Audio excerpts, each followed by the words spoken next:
Okay, students, so welcome to Chapter 4, the economy and family life. Some of the things we're going to be discussing today is we're going to take a look at the American social classes.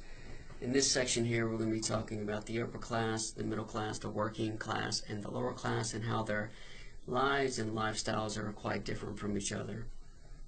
We're going to talk about poverty in America. We're also going to be touching on homelessness. And then we're going to take a look at how work life has changed the American family over the years as well. So, jumping in, let's take a look at the American social classes. We got the upper class. The upper class is the smallest social class. So what that means is that they are the smallest percentage of Americans will fall into this category. These are people who are very high income earners. These are wealthy people, affluent people. They may be famous, they may not be famous. They have what's called the most life chances. Life chances are your opportunities in life to increase your wealth, your power, and your prestige. So of course, the upper class would have the most opportunities, the most life chances compared to other social classes. So what are these life chances? It's going to be the best education money can buy, the quality of food that a lot of money brings in. So a high quality of food, the best medical care that money can buy, connections with other people, the lifestyle. All of these are life chances. So, education, employment, medical care, life longevity, all of these are considered life chances and life opportunities. The lifestyle, most people that are part of the upper class are going to be business owners, entrepreneurs. Now, obviously, you would have people that are wealthy, that they may be influencers, they may be celebrities, but most of them are just going to be business owners. It could be owners of a corporation, or it could be just the owner of a small, successful business here in Arkansas. One advantage they have is that they usually will have multiple homes or multiple assets. So they could have multiple homes, they could have real estate that they are renting out, they may own land in different parts of the country. So all of these are assets that can bring about more wealth. They may be living in these homes, then again they may be renting out these homes or renting out these apartments or buying and selling land to really kind of increase their wealth in their financial situation. When it comes to education, typically they're going to be going to private schools. So this is going to be private schools for pre-K, K through 12, and also higher education. It's not only about getting a really good quality education, but it's also about connections as well. Whenever you have your children going to schools with other wealthy families, it not only, like I said, brings about a good education in those areas, but also they get to meet other people that may be business owners or influential people that they can network with. So whenever they do graduate and get out of high school or get out of college, they can use those connections for the next step in their lives. The best medical care that money can buy, the best insurance compared to other social classes. If we take a look at the upper class, they're usually categorized by two major categories. You got old money and new money. Old money is generational money. It's where the family has been wealthy for generations, and it's passing down this wealth from these assets from one generation to the next. For a long time, most millionaires in the United States, they inherited this wealth. It was considered old money. Now, most millionaires in the United States are not old money, they're actually new money. These are first generation millionaires that their assets collectively together, whether it's their homes, their 401k, their businesses, the land that they own, whatever the assets are, that those assets collectively are worth at least $1 million or more. So what a millionaire is today is not what a millionaire was 10 years ago, 20, 30 years ago. Most people today, by the time they retire, are going to be millionaires. Now, they may not be multi-millionaires, but most of them are going to be millionaires if you take a look at their house paid off and their 401ks. So that's why most millionaires today are actually considered new money, not old money. The middle class. The middle class is the largest social class. It is shrinking, which means that they are being squeezed in different directions based on social mobility. Some people that are part of the middle class are experiencing upward mobility, which means that they are moving up to the upper class. Some people are experiencing downward social mobility, where they are being squeezed to the working class or the lower class below them. So you achieve upward mobility by increasing your income, your status in society. Downward mobility, you may actually lose money, status, and influence, and move to a lower class due to a lot of reasons. It could be job loss, downsizing, divorce, disability, addiction, a lot of different factors. So most of the reason why the middle class is actually shrinking is because it's experiencing more downward social mobility than upward mobility. The majority of those in the middle class, we have the largest numbers are college educated in this class, more so than other classes, because this social class is so much larger than the upper class and the other classes, is that most college educated are going to be in the middle class. This is also where you're going to find a lot of white-collar professionals. White-collar professionals or white-collar jobs are jobs that require usually some form of higher education or some sort of certification beyond college. You got a lot of homeowners in this category. Now, granted, most of them they do have a mortgage. They could have a 20 or 30-year mortgage, but you have a lot of homeowners and people that are a little bit later on in life. A lot of them will pay off their house and actually own it outright. When it comes to education, when it comes to the middle class, you do have a lot of middle class that will go to public schools, especially if they're zoned to a good public school. They may decide to go there. But one advantage of being middle class or even upper middle class is that they usually have some extra money to send their kids to a private parochial school if they can afford it, or if their child is zoned to a school that they really don't prefer to go to. So it could be a private educational school, K through 12. It could be a private college. So one advantage of being middle class is that you may have the extra money to send your children or your adult children to a private school education. A lot of middle class families will have to take out college loans. Some, however, may qualify for Pell Grants, which is not really a loan. You don't have to pay it back. This is a grant that helps pay for your tuition, that does pay for your tuition, and you don't have to pay those back. When it comes to medical insurance, most middle class families are going to have their medical insurance through their employer, and that's one of the fringe benefits of certain jobs that are considered, again, white-collar jobs that require some sort of higher education. Working class families, so this is going to be the social class actually below them. This is a growing social class. A big reason why is because we have more and more Americans that are falling out of the middle class into the working class due to divorce or disability or the outsourcing of jobs or job layoffs. So this is actually a growing class. It's not as large as the middle class, but it is growing. The working class, they tend to be pretty vulnerable in a few areas. One is for medical care, and the other one is also going to be in regards to employment.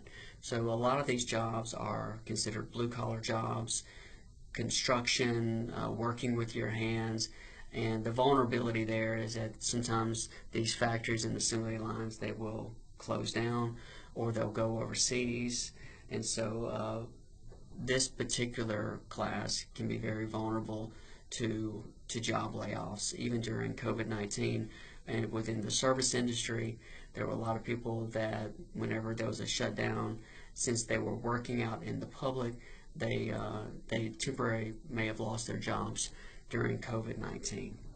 So the blue-collar jobs are going to be jobs that are more like construction, the service industry. You have a lot of renters in this category within this particular social class aspiring to be homeowners, but you have a lot of renters here. When it comes to education, most of them are going to be going to public schools, K through 12, community colleges, and even public schools like local universities like UCA and Tech. These are all considered public universities and public colleges. Many of them are going to be qualifying for Pell Grants, which is great because this can allow upward mobility by them going to community colleges or even going to the university and having those tuitions paid for, which is a good thing. It can allow them to pull themselves out of poverty through higher education or certifications and stop using the services and actually start paying into the services that will help fund things like WIC, Medicaid, food stamps, and even Pell Grants.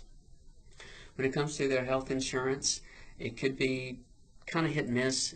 If they're working for a really good company, they may have public health insurance through their employer. If they are working multiple jobs and they don't have any type of medical insurance through their employer, they may be in a difficult situation in deciding, well, do I pay for my rent and food on the table, or do I pay out of pocket for private health insurance? And most of them are going to be paying for their rent and food on the table. So you have millions of working class families and individuals that have no medical insurance at all. And the primary reason is that they make too much money to actually qualify for Medicaid. And Medicaid is going to be health insurance for lower income individuals or lower income families. So they're right in between. They're not poor enough for Medicaid, but they're not making enough money to pay out of pocket for private health insurance. So that can make them very vulnerable to medical debt, which is really the number one reason for debt in America.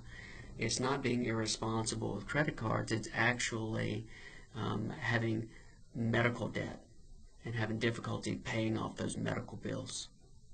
So very vulnerable, this particular social class. And then we kind of move down to some of the most vulnerable, which is going to be the lower class, experiencing poverty and sometimes even homelessness. So lower class individuals or lower class families are going to be families that are living below the poverty line, struggling with poverty, having fewer life chances and opportunities.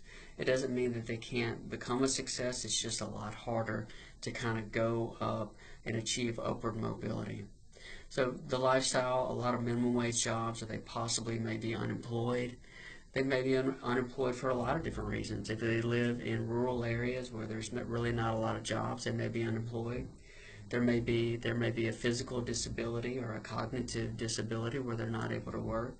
They may be elderly and they're not able to work, or they may be struggling with severe addiction or mental illness that can also make it very, very difficult to find employment. They may be experiencing homelessness or having subsidized housing, also known as Section 8 housing, where it kind of subsidizes the rent to help them stay somewhere. They may be living in shelters, or they may be even couch surfing. In places like Los Angeles, sometimes they're even living in tents as well, like living on the street. So a lot of vulnerability, and that's why they have a higher rate of being victims of crimes, because especially if they're living out in their tents or they're living out in their cars, they have a much higher likelihood of being a victim of a crime. There are a lot of safety nets for homeless people in America and poor people in America. Medicaid, a lot of them are going to be qualifying for Medicaid, which is public health insurance for low-income families, so they'll be able to go to the hospital and go to the clinic or go to the doctors and be able to take care of medical procedures and prescriptions and even dental care. They're probably going to qualify also for WIC, which stands for Women and Infant Children. This is going to be those food vouchers that you can use these vouchers to get food at Kroger or different grocery stores. And so if you have a child under the age of 5 and you qualify for Medicaid, then in the state of Arkansas, they're also going to be qualifying for WIC as well. SNAP is basically food stamps. So there's a lot of really good safety nets to allow lower class families to kind of pull themselves out of poverty, helping with shelter, medical care, food, also Pell Grants to go to college. So if there's any place in the world that you would want to be poor, it would be the United States compared to a lot of other countries, especially third world underdeveloped countries that do not have these type of social programs and safety nets.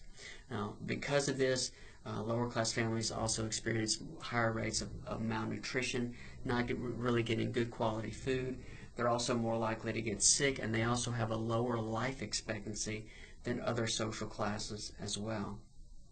They also, depending upon where they live, they may, especially if they live in rural areas that don't have a lot of tax revenue, they may be attending poorer public schools that may not have the highest technology or the best books or really have the money or the resources to draw in the best teachers and the best instructors. So living in poverty can sometimes be a major issue academically as well. They have higher high school dropouts compared to other social classes, which in turn just is going to perpetuate this cycle of poverty. Education is a huge tool to pull yourselves out of poverty. So with higher teen pregnancy rates among the lower class, higher high school dropout rates, collectively together, it just again perpetuates the cycle of living in poverty. They also, as a social class, have higher divorce rates compared to other social classes. It can be very financially stressful to be poor, and so whenever you have couples and families that are living in poverty and they're really struggling financially, it can cause an incredible amount of stress on that family. So in turn, it can cause more divorces, which again, if both people are working outside the home, you have a two-income family, they're living together, sharing those expenses. If they get divorced, now there's a situation where now you have one income for each home. So it can make it even more financially difficult if you go through a divorce to take care of your children and to take care of yourself. So let's take a look at poverty in America. So let's kind of move in and we'll take a look at some different terms. Poverty, the definition of poverty is having insufficient funds to meet your basic needs of life. So basically not enough money or struggling to meet your basic needs. Housing, food, paying for your electric bill, your water bill, clothes on your back, food in your stomach. Just basically struggling with those very bare basic needs, medical care, those types of things.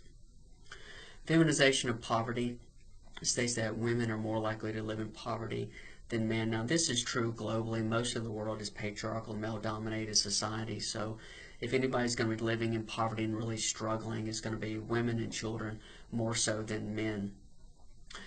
Here in the United States, feminization of poverty has been going down.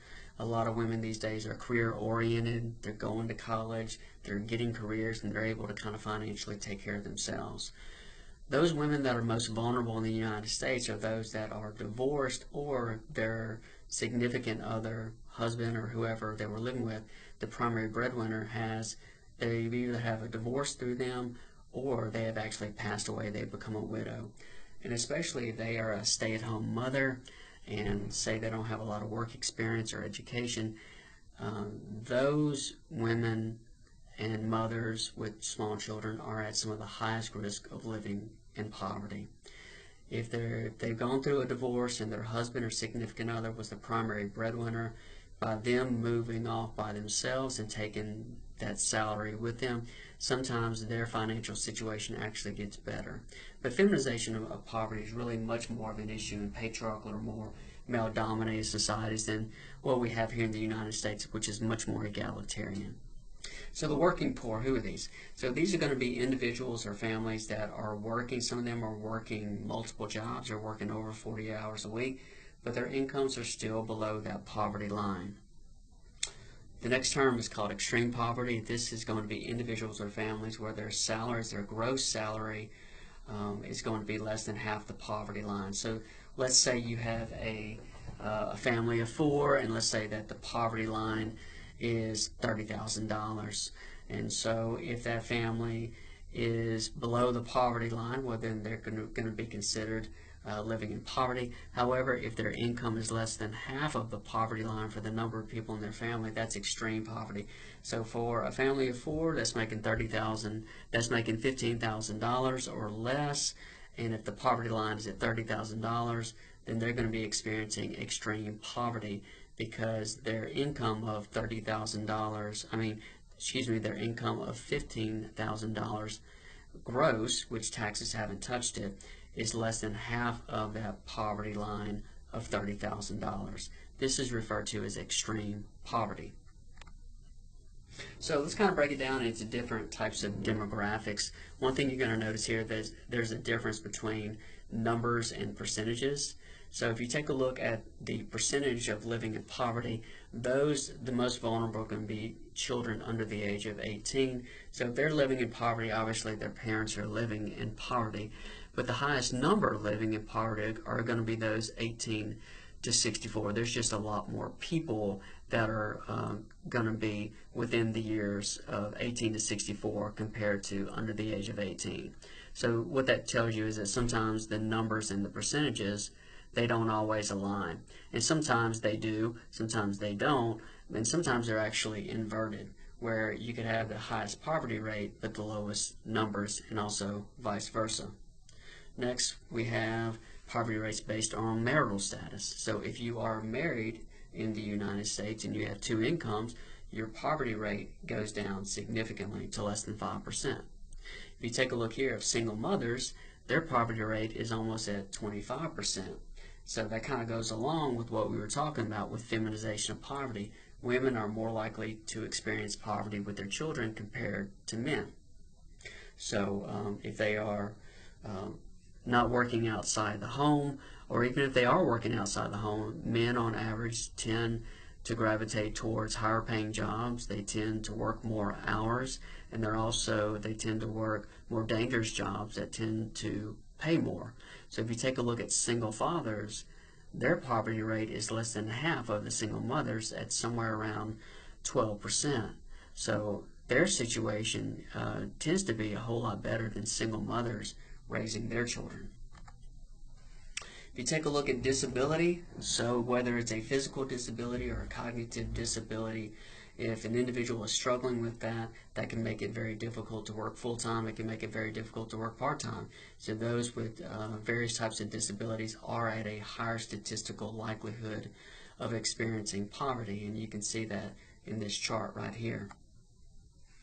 Next, we'll take a look at the poverty rates based on where people reside or live. And this is another great example of how the percentages and the numbers, they just don't align.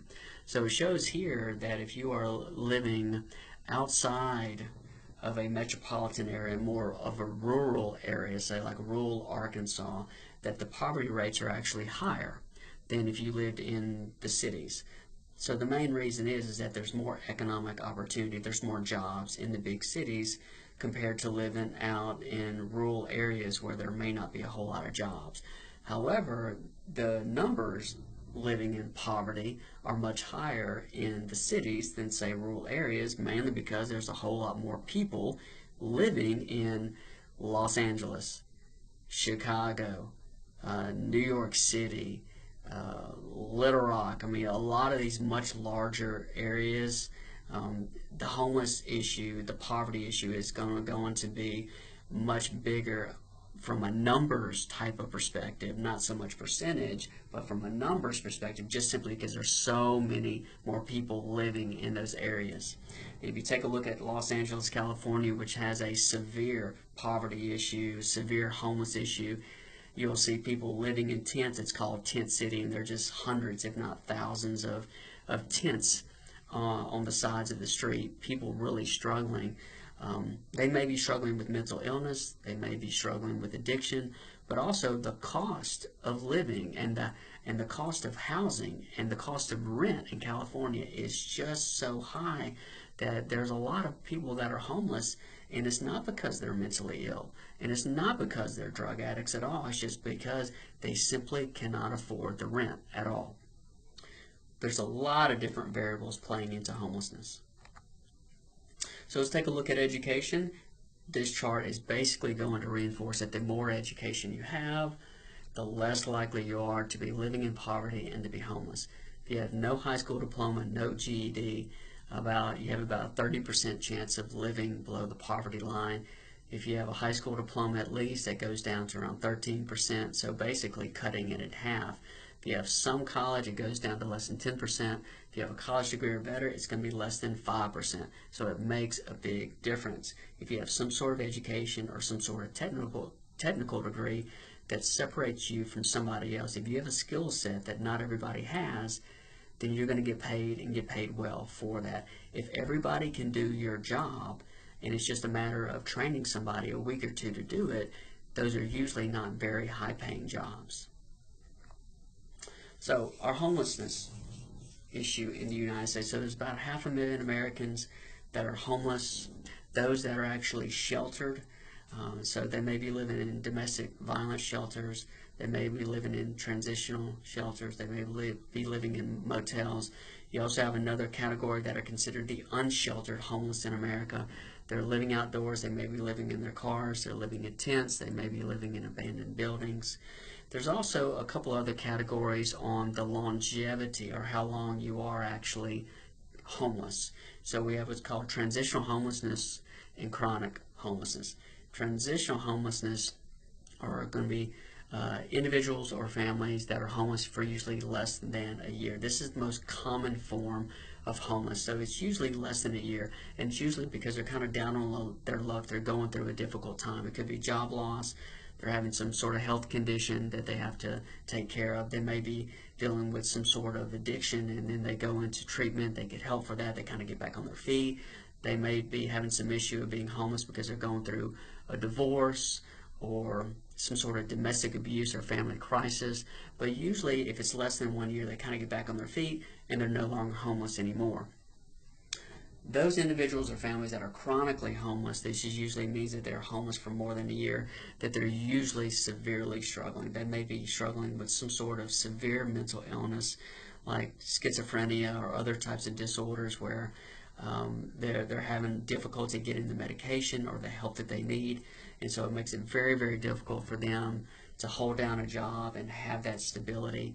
Or if they're having a really, really hard time shaking some sort of severe addiction, alcohol addiction, drug addiction, gambling addiction, it can make it very difficult for them to kind of get back on their feet and to get out of homelessness. So let's take a look at work and family life and really how that's kind of changed over the years. So the difference between unemployment and underemployment. Unemployment is just that. It means that you don't have a job at all. You're unemployed. A lot of different reasons for this. There may be a lack of employment opportunities, especially in more rural country areas. It could be due to job loss. It could be because a certain business that you're working for has either shut down or the individual has been laid off.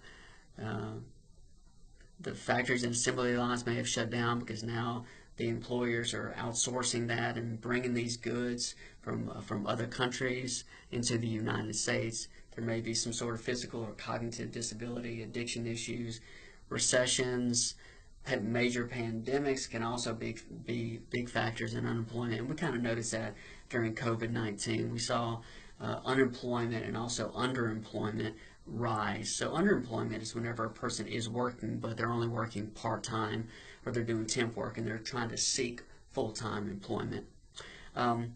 We are seeing a rise in underemployment. One of the main reasons why is because that means that a company doesn't have to pay fringe benefits. So usually if you're working full-time, you get certain types of benefits. It could be retirement benefits, sick pay, vacation time, healthcare benefits. So if you're working less than 40 hours a week or less than what's considered full-time, then a lot of companies, they don't have to pay you for these fringe benefits, and they can save a lot of money by doing that. So what some companies will do, and there's a possibility that you've worked for one of these companies, where instead of hiring one person at 40 hours a week and giving them these extra fringe benefits that cost money, they'll hire 2 people at 20 hours a week. You may have even been in a situation like me at one time where we were told not to work above a certain number of hours, and if you work above a certain number of hours, you could actually be written up, because legally if you're working above a certain number of hours, then you may be they may be required to give you some sort of fringe benefits. So that's the difference between unemployment and underemployment. So some current work trends, really kind of what's happening here. Women today make up half of the workforce, and very soon more than half of the workforce are going to be women, not men. So more and more women are career oriented. They're working full time. And so since women also outnumber men in the United States, that's another reason why these percentages are actually going up. Stay-at-home moms are on the decline, and they've been on the decline for decades. So in 1970, around 60% of mothers, they stayed home with their children, took care of their children. It could be up to kindergarten or even beyond kindergarten. Today, only about 25% of moms actually stay home. Most of them are working and they are career oriented. So we've seen the rise of the two-income family ever since World War II. Stay-at-home fathers. While stay-at-home moms are on the decline, stay-at-home fathers are on the upswing. They are rising. So today, 1/5 of all stay-at-home parents are dads. So 20% of stay-at-home parents now are dads. So these numbers are going up. It could be because maybe they got laid off and so they're staying home with the kids. They may have health problems. Their spouse or significant other may have a higher paying job or better paying job. They may want to avoid daycare before kindergarten. So there's a lot of different reasons why somebody might decide to be a stay-at-home dad. All right, so some other current work trends. In 1978, they passed what's called the Pregnancy Discrimination Act, and very simply, this act prevented employers from discriminating in the hiring process and promotion process for women that were pregnant. So prior to 1978, a lot of companies did discriminate against women that were pregnant. If they came in for an interview, they could openly discriminate and say, we're not looking for somebody who's pregnant. They may not even mention it at all. But today there's actually some legal recourse and there's some legal protection for women that are trying to be employed or go through the promotion process while they're actually pregnant. The invisible glass ceiling. It's a social barrier. It's not something that's physical. It's a social barrier that has been around for a very long time, that has kept certain groups of people out of higher paying jobs, certain political positions, certain managerial positions, and they were usually exclusively for decades and decades for white males. And a lot of racial and ethnic minority groups and women and even certain religious groups were kept out of these really high-paying jobs. But what's happening now is that since our society is becoming much more egalitarian, a lot more equality, there's a lot more equality among races and ethnic groups. Our society is becoming more racially and ethnically diverse and open-minded. Is that the invisible glass ceiling is diminishing significantly. So what that means is that more and more women and also ethnic minority groups and people that may be considered minority groups are moving into powerful positions, high-paying positions. They may be hired to be the president of a company or a corporation. They're moving into political positions, whether it is the vice presidency, the presidency. Barack Obama was the first African American to become president of the United States. We've had, Kamala Harris was a minority who was the vice president. So she was a woman and also half black, half Indian. And so we're seeing more and more people, even in higher education, more people that are women and a lot more ethnic diversity kind of moving into these positions of power, which is a good thing because it reflects here in the United States that our society is becoming more open-minded and trying to spread out equality among all different types of people. So let's take a look at what's called the gender pay gap. The gender pay gap is the pay gap between what men make and also what women make, and this gender pay gap is narrowing, and it's been narrowing for decades. So one of the main reasons why it's diminishing and narrowing is because more and more women are working. They're working outside of the home and they're working full time. So that's going to narrow that gap. Another reason it's becoming narrower is because women are starting to move into more powerful positions that are paying a lot more money. engineers, doctors, lawyers, entrepreneurs, all of that collectively is kind of narrowing that gap. So on average, women are getting paid somewhere around 84-85% of what men are paid. Now, this doesn't mean that they're getting paid less for the same exact job. It just means that the type of jobs that women move into, even though that gap is narrowing, usually don't pay as much as men. Men are more likely to move into higher professional types of jobs or go to college for engineering, attorneys, doctors, lawyers, those professional jobs that really pay a lot of money. Now, granted, women are moving into those positions, but not nearly at the rate that men are. It's increasing for women, but still a lot of those positions are still dominated by women. Another factor in this is that it's not just the different types of full-time employment, but women are also more likely to work part-time compared to full-time, and the main reason is to take care of their children. So if anybody's going to be reducing their hours or possibly staying home taking care of the kids, it's more likely statistically to be the wife and the mother than the husband and the father. So there's a lot of factors playing into this wage gap between men and women. There's a lot of variables that are playing into it. If you take a look at this chart here, it kind of shows that women and mothers are more likely to have some sort of career interruption, especially if they're staying home and they're taking care of their children. So, you got the mothers that are on the blue bar, and the fathers in that beige or that pink bar here. So it shows that women are more likely to reduce their work hours compared to men to take care of the kids. They're more likely to take off work and to take off work to take care of the kids or a family member. They're more likely statistically to quit their jobs to take care of the kids or a family member, or even to turn down promotions as well. So again, a lot of factors playing into the wage gap between men and women.